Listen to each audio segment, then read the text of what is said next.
নমস্কাৰ সকলোকে শুভ দুপৰীয়া জনাইছোঁ। কি খবৰ আপোনালোকৰ? নিশ্চয় সকলো ভালে আছে চাগে নহয় জানো। আজি দোৰোণ শাক পাতত দি পিটিকা কৰি খাম বুলি ভাবিলোঁ আৰু মই তাৰে যোগাৰ কৰি আছোঁ। প্ৰথমে মই দোৰোণ শাকৰ কুমলীয়া আগকেইটা ছিঙি ধুনীয়াকৈ ধুই লৈছোঁ আৰু লৈছোঁ মই কেইফুটামান নহৰু আৰু কেইটামান কেঁচা জলকীয়া, দুটুকুৰামান কলপাত মই কুকাৰটোৰ ভিতৰত এনেদৰে দি লৈছোঁ আৰু দোৰোণ শাকখিনি মই কলপাতত দি তাতে কেঁচা জলকীয়া আৰু নহৰু দিছোঁ। অকণমান দিছোঁ নিমখ। এতিয়া ধুনীয়াকৈ মেৰিয়াই মই কুকাৰটোৰ ভিতৰত ভৰাই দিম। গেছটো চিমত দি এটা চিটি মাৰিবলৈ দিম।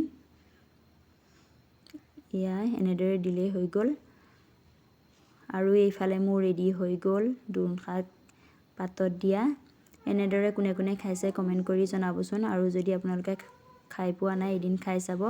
ভাজিলে দোৰোণ শাক তিতা হয়, কিন্তু এনেদৰে পিটিকা কৰি খালে একেবাৰে তিতা নহয়। মোৰ ৰেডি হৈ গ'ল দোৰোণ শাকৰ পিটিকা।